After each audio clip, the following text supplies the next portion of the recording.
Hi teachers, அனைவருக்கும் வணக்கம். நிறைய பேர் எதிர்பார்த்துட்டு இருந்த பிஜிடிஆர்பிக்கான ரிசல்ட் வந்து ரிலீஸ் பண்ணிட்டாங்க. Provision selection list. So result வந்து ரிலீஸ் ஆனதுலேருந்து செலக்ட் ஆன கேண்டிடேட் எல்லாமே கேட்கக்கூடிய கொஷின்ஸ் என்னென்னா, கவுன்சிலிங் வந்து எப்போ நடக்கும், எங்கே நடக்கும், அதில் ஒரு சில டவுட் எல்லாமே கேட்டிருந்தாங்க. So first of all select ஆன எல்லாத்துக்குமே என்னுடைய வாழ்த்துக்களை தெரிவிச்சுக்கிறேன். நீண்ட நாள் கனவாக இருக்கலாம். ஸோ நம்ம எப்படியாவது ஒரு கவர்மெண்ட் போஸ்ட்டுக்கு வந்து போகணும் அப்படின்னு சொல்லிட்டு நிறைய எதிர்பார்ப்போட படிச்சிருப்பீங்க. அது எல்லாமே உங்களுக்கு வந்து நிறைவேறுக்கு. ஸோ அதனால் நம்முடைய வாழ்த்துக்களை தெரிவிச்சுக்கிறோம். நெக்ஸ்ட்டு வந்து பார்த்தீங்கன்னா கவுன்சிலிங். ஸோ கவுன்சிலிங் வந்துட்டாலே நிறைய டவுட் வரும். எந்த மாதிரியான ஸ்கூல் வந்து எடுக்கிறது அப்படிங்கிறதெல்லாமே இது வரும். ஏன்னா நமக்கு வந்து எக்ஸாமுக்கு முன்னாடி செலக்ட் ஆகிறதுக்கு முன்னாடி ஒரு மைண்ட் செட்டில் இருப்போம். செலக்ட் ஆன பிறகு ஒரு மைண்ட் செட்டுக்கு வந்துடும். அப்பாடா நமக்கு வந்து பக்கத்தில் வந்து ஸ்கூல் இருந்தால் பரவாயில்ல, இவ்வளோ டிஸ்டன்ஸில் இருந்தால் பரவாயில்ல அப்படிங்கிறது எல்லாமே டவுட் இருக்கும். ஸோ ஒன் பை ஒன்னாக நம்ம வந்து பார்க்கலாம். உங்களுக்கு ஏதாவது வேறு டவுட் இருந்தாலும், நான் எக்ஸ்பிளைன் கொடுக்காதது ஏதாவது டவுட் இருந்தாலும் கமெண்ட்டில் சொல்லுங்கள். ஃபஸ்ட்டு வந்து கவுன்சிலிங்கில் டாக்குமெண்ட் நம்ம என்னென்ன டாக்குமெண்ட் கொடுக்குற மாதிரி இருக்கும் அப்படின்னு சொல்லி பார்த்தீங்கன்னா, நம்ம சிவி போயிருப்போம் சரிங்களா. சிவி போனப்போ என்னென்ன டாக்குமெண்ட் நீங்கள் கொடுத்தீங்களோ அது எல்லாமே ஒரு 4 செட்டு, 4லேருந்து 5 காப்பி கூட நீங்கள் வந்து போட்டு வச்சுங்க. ஸோ எதற்காக அப்படின்னு சொல்லி பார்த்தீங்கன்னா, கவுன்சிலிங் நடக்கிற இடத்துல ஒரு காப்பி கொடுக்குற மாதிரி இருக்கும். அதுக்கடுத்து நமக்கு வந்து அந்த சிஓ ஆஃபீஸ் சரிங்களா, எந்த டிபார்ட்மெண்ட்டில் இருந்து கவுன்சிலிங் கொடுக்குறாங்களோ அவங்க அந்த சிஓ ஆஃபீஸுக்கு டிஸ்ட்ரிக்ட் சரிங்களா, அங்கே வந்து பார்த்தீங்கன்னா ஒரு காப்பி கொடுக்குற மாதிரி இருக்கும். அதுக்கடுத்து அப்பாயின்மெண்ட் ஆர்டர் வாங்கின பிறகு நம்மளுடைய ஸ்கூல் போய் ஜாயின் பண்ணுவோம். ஸோ அங்கே வந்து ஒரு காப்பி கொடுக்குற மாதிரி இருக்கும். அதுக்கடுத்து பர்சனலாக நம்ம வச்சுக்கிறதுக்கு ஒரு காப்பி. ஈவன் வந்து எது போட்டாலும் சரி ஒரு 4லேருந்து 5 காப்பி நீங்கள் வந்து போட்டு வச்சிங்க. நமக்கு அப்பாயின்மெண்ட் ஆர்டர் வந்து கொடுக்குறப்ப சரிங்களா, இந்த கால் லெட்டர்ஸ் எது எல்லாமே இருக்கோ அது எல்லாமே ரெடி பண்ணி வச்சிங்க. சிவி போனப்போ என்னென்ன எடுத்துகிட்டு போனீங்களோ அது எல்லாமே பார்த்து வச்சிங்க. அதுக்கடுத்து பார்த்தீங்கன்னா சிவி நடக்கிற இடத்துல எதனாச்சும் ஃபார்ம் கொடுப்பாங்க. ஸோ நம்மளுடைய பர்சனல் டீட்டெயில்ஸ் வந்து ஃபில் பண்ணுறதுக்கு, ஈவன் எதனாச்சும் ஃபோட்டோ கூட கேட்கறதுக்கு வாய்ப்பு இருக்குது. இருந்துச்சு அப்படின்னா நீங்கள் எடுத்துகிட்டு போயிடுங்க. ஃபோட்டோ காப்பி கூட ஒன்று எடுத்து வச்சுங்க. அங்கே ஃபார்ம்ஸும் 1 or 2 வந்து தருவாங்க. அது ஃபில் பண்ணுற மாதிரி இருக்கும். நம்மளுடைய சப்ஜெக்ட்டு மேஜஸ் இதெல்லாமே போட்டு ஃபில் பண்ணுற மாதிரி இருக்கும். அதனால் நமக்கு சிவிக்கு போனப்போ என்னென்ன டாக்குமெண்ட் எடுத்துகிட்டு போகணுமோ அது மட்டும் எடுத்துருப்பாங்க. மறுபடியும் அட்டஸ்டட் வாங்கணுமா அப்படின்லாமே இல்லை சரிங்களா. ஏற்கனவே வாங்கி வச்சுருந்தீங்க ஈவன் ஜெராக்ஸ், இனிமேல் நீங்களே அட்டஸ்டட் போடலாம். எத்தனை பேர் யாருக்கு வேணாலும் கேட்குறீங்களோ நீங்களே வந்து என்ன பண்ணலாம் போடலாம். அதனால் இனிமேல் அதிகமாக அட்டஸ்டட் வந்து டாக்குமெண்ட் வந்து தேவைப்படாது. அதனால் ஏற்கனவே வச்சு இந்த டாக்குமெண்ட் எல்லாமே என்ன பண்ணி வச்சுங்க, ரெடியாக வச்சுங்க. அதுக்கடுத்து கவுன்சிலிங் அப்படின்னு சொல்லி பார்க்குறப்ப எங்கே நடக்கும், டிஸ்ட்ரிக்டில் அந்தந்த டிஸ்ட்ரிக்டில் நடக்குமா அல்லது ஸ்டேட் ஓவரால் எல்லாத்துக்கும் ஒரே இடத்துல நடக்குமா அப்படின்னா, மோஸ்ட்லி பார்த்தீங்கன்னா எல்லாத்துக்கும் ஒரே பிளேசஸில் கூப்பிட்டு தான் நடத்துவாங்க. ஏன்னா இப்போ லாஸ்ட்டாக நமக்கு பிடிஸ்க்கு அப்படி தான் நடந்துச்சு. அதுக்கு முந்தின இயரும் அப்படி தான் நடந்துச்சு. டிஆர்பி போர்ட்ட நடந்துச்சு சென்னையில். அந்தந்த ஒரு சில பகுதி பிரிச்சுருவாங்க, இந்தந்த மேட்சஸ்க்கு இங்கே வந்துருங்க அப்படின்னு. அதே போல் கவுன்சிலிங் டேட்டு நமக்கு எப்போ சார் தெரியும் அப்படின்னு சொல்லி பார்த்தீங்கன்னா, ஒரு 3 days முன்னாடி அல்லது 5 daysக்கு முன்னாடி நமக்கு வந்து சொல்லிவிடுவாங்க. எப்போ வேணாலும் வரலாம் சரிங்களா. இனிமேல் நமக்கு வந்து லிஸ்ட்டு வந்துருச்சு. நாளைக்கு வரலாம் அல்லது ஒரு 2 நாள் கழித்து கூட வரலாம். எப்போ வேணாலும் வரலாம் சரிங்களா. திடீர்னு எதிர்பார்க்கவே முடியாது. ஈவினிங்கில் வந்து மெசேஜ் போடுவாங்க.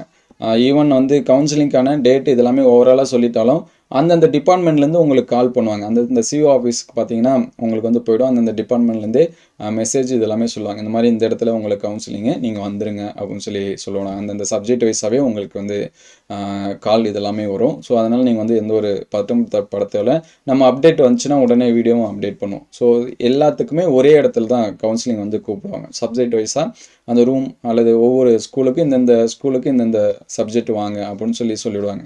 அதனால் ஸ்டேட் வைஸாக தான் நடக்கும். ரொம்ப முக்கியம் என்ன அப்படின்னு சொல்லி பார்த்தீங்கன்னா, ரேங்க் வைஸாக தான் கூப்பிடுவாங்க. நமக்கு டிஆர்பியில் இப்போ பார்த்தீங்கன்னா ரேங்க் கொடுத்துட்டாங்க சரிங்களா. First, second, third.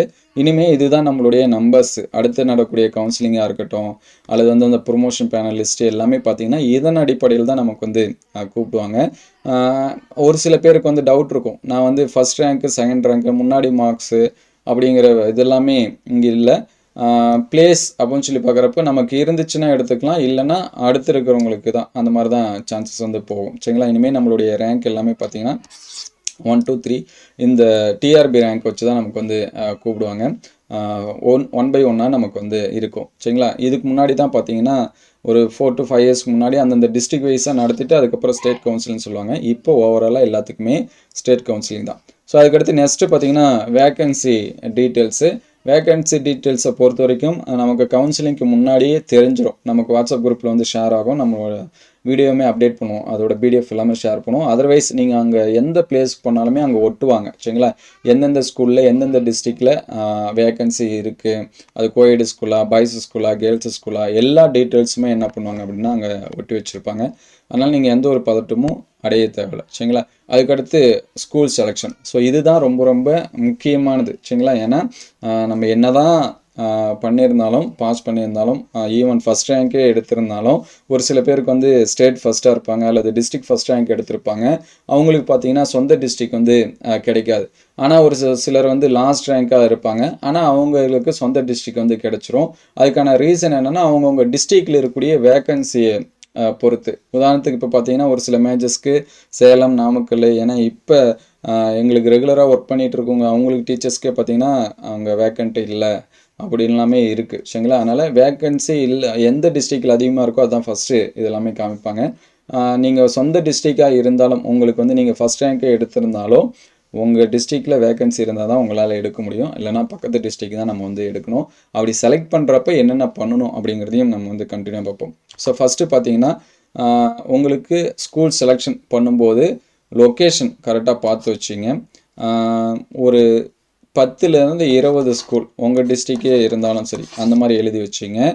அதுக்கடுத்து பார்த்தீங்க அப்படின்னா நியர்பை டிஸ்ட்ரிக்டில், சரிங்களா? இப்போ பக்கத்து டிஸ்ட்ரிக் நான் வந்து சேலம் அப்படின்னா நெக்ஸ்ட்டு எல்லாரோட ஆப்ஷனும் எங்கே இருக்கும் அப்படின்னா கள்ளக்குறிச்சி, இந்த டிஸ்ட்ரிக் தான் ஆப்ஷன் இருக்கும். ஏன்னா மோஸ்ட்லி பார்த்தீங்கன்னா சேலம், நாமக்கல் இவங்க எல்லாமே எங்கே ஒர்க் பண்ணிகிட்ருக்காங்க அப்படின்னா அதிகமாக கள்ளக்குறிச்சி டிஸ்ட்ரிக்டில் ஒர்க் பண்ணிகிட்ருக்காங்க. ஸோ ஈவன் நீங்கள் சேலம் அப்படின்னா கள்ளக்குறிச்சினா கள்ளக்குறிச்சி இங்கே வந்து உளுந்தூர்பேட்டை வரைக்குமே கள்ளக்குறிச்சி டிஸ்ட்ரிக்டில் தான் வருது. ஸோ அப்போ இங்கே முன்னாடி பார்த்தீங்கன்னா நமக்கு வந்து தலைவாசல், இந்த பக்கம் சின்ன சேலம், இது எல்லாமே நமக்கு முன்னாடி. அதனால் நீங்கள் செலக்ட் பண்ணி வைக்கக்கூடிய லிஸ்ட்டு, சரிங்களா? 1, 2, 3 இந்த மாதிரி லிஸ்ட் வைக்கும்போது உங்களுக்கே கிலோமீட்டர்ஸ், இப்போ நம்ம வந்து மேப் எல்லாமே யூஸ் பண்ணுவோம். ஸோ கிலோமீட்டர்ஸ் வந்து என்ன பண்ணி வச்சுங்க, பார்த்து வச்சுங்க. அதில் இருக்கிற இடம் இதெல்லாமே பார்த்துருங்க. உங்களுக்கு வந்து பஸ் ஃப்ரீக்வெண்ட்டாக இருக்கா அப்படிங்கிறத பார்த்து வச்சுங்க. ஸோ சொந்த டிஸ்ட்ரிக்ட்னா பிரச்சனை இல்லை. அதர் டிஸ்ட்ரிக்ட் போகிறப்ப இதெல்லாமே முக்கியம். ஏன்னா நான் வந்து ஊருக்கு போகணும், 1 டே ஆகுது, அந்த மாதிரியான சுச்சுவேஷன்லாம் இருக்கும். அதனால் பார்த்துருங்க. அதுக்கடுத்து இந்த பிளேஸை எதிர்பார்த்து வெயிட் பண்ணாதீங்க.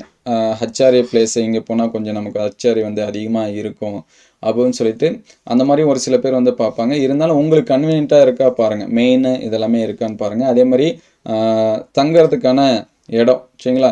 அந்த ஊரில் இருக்கா, அல்லது வந்து பக்கத்தில் நியர்பை நம்மளால் தங்கி போக முடியுமா, அந்த மாதிரியான இதெல்லாமே என்ன பண்ணுங்கள் பாருங்கள். இந்த இடத்த சூஸ் பண்ணால் எத்தனை கிலோமீட்டர் நான் வந்து ஸ்டே பண்ணி போகிற மாதிரி இருக்கும், அதுக்கு கன்வீனியண்ட்டாக இருக்குமா? ஏன்னா ஸ்கூல் ஒரு இடத்துல இருக்கும். ஒரு சில பேர் வந்து பக்கத்துலேயே இருக்குது அப்படின்னா ஹில் ஸ்டேஷனில் இருக்கக்கூடிய ஸ்கூல்லாம் எடுத்துருவாங்க, சரிங்களா? அப்புறம் பார்த்தீங்கன்னா அங்கே கீழேருந்தே மேலே போகிறதுக்கு, ஹில்ஸுக்கு போகிறதுக்கே 1 ஹவர் ட்ராவல் பண்ணுற மாதிரி இருக்கும், இல்லைனா 1.5 ஹவர்ஸ் வந்து ட்ராவல் பண்ணுற மாதிரி இருக்கும். ஸோ அது எல்லாமே என்ன பண்ணி பார்த்துங்க. அதுக்கடுத்து ஸ்கூல் என்வரான்மெண்டல் இதெல்லாமே இப்போதைக்கு செக் பண்ண தேவையில்ல. ஐயோ இந்த ஸ்கூல் போனால் நல்ல ஸ்கூலு, அந்த ஸ்கூல் போனால் நல்ல ஸ்கூல், எல்லாமே நம்ம ஸ்கூல் தான். இனிமேல் எல்லாமே நல்ல ஸ்கூல் தான், சரிங்களா? நம்ம போயிட்டு அது நல்லா இல்லைனாலும் நமக்கு ஏற்ற மாதிரி அந்த ஸ்கூலை வந்து என்ன பண்ணுங்க மாற்றுறதுக்கு ட்ரை பண்ணுங்க. கண்டிப்பாக முடியும். எல்லா பசங்களுமே நல்ல பசங்க தான். நம்ம சொல்கிற பேச்சு எல்லாமே என்ன பண்ணுவாங்க, கேட்பாங்க.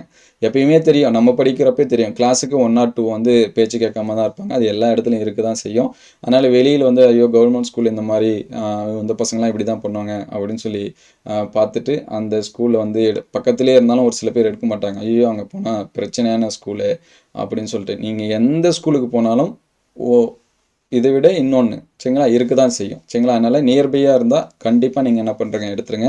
அதுக்கடுத்து பார்த்தீங்கன்னா உங்களுடைய ஃபேமிலி, அதாவது உங்களுடைய சில்ட்ரன்ஸ் வந்து படிக்கிறப்ப வந்து குழந்தைங்களோட இருக்கலாம். ஸோ போஸ்டிங் வேணால் ஃபேமிலியோட ஷிஃப்ட் ஆகிற மாதிரி இருக்கும்.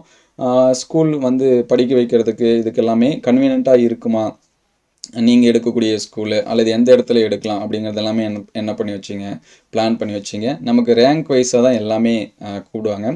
ஸோ ரொம்ப முக்கியம், ஃபஸ்ட்டு உங்கள் டிஸ்ட்ரிக்டில் இருக்கக்கூடிய வேக்கன்சி எல்லாமே லிஸ்ட் அவுட்டு போட்டு வச்சிங்க.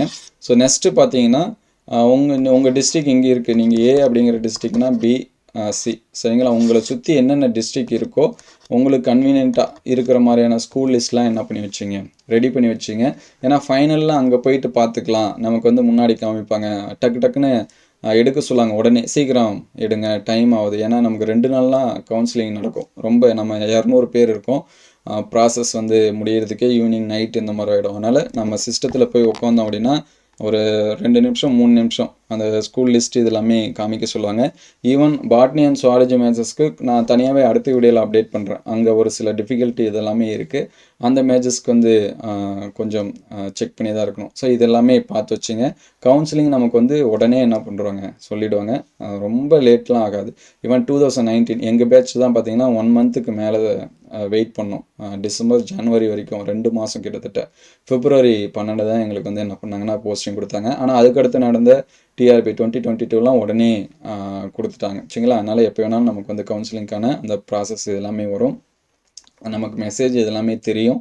அதே மாதிரி வேக்கன்சி டீட்டெயில்ஸும் நமக்கு அடுத்தடுத்த அப்டேட்டில் வந்துடும் சரிங்களா. ஒவ்வொரு சப்ஜெக்ட் வைஸாக நம்ம எல்லாமே வீடியோவில் வந்து என்ன பண்ணுவோம் ஷேர் பண்ணுவோம். ஸோ உங்களுக்கு வேறு ஏதாவது டவுட் இருந்துச்சுனாலும் கமெண்ட் பண்ணுங்கள். ஸோ இனிமேல் எல்லாமே நமக்கு வந்து சக்ஸஸ் தான் சரிங்களா. அதனால் எதுவுமே மாற்றுவாங்களா அது மாற்றுவாங்களா அப்படின்னு சொல்லிட்டுலாம் என்ன பண்ணாதீங்க. எதுவுமே நம்பாதீங்க சரிங்களா. நமக்கு விரைவில் கவுன்சிலிங்க்கான டேட் வந்து என்ன பண்ணுவாங்க அனௌன்ஸ்மெண்ட் பண்ணுவாங்க. ஸோ உங்களுக்கு வேறு எதனாச்சும் டவுட் இருந்துச்சுன்னா கமெண்ட் பண்ணுங்கள். அடுத்த வீடியோவில் அப்டேட் பண்ணுவோம். Thank you all.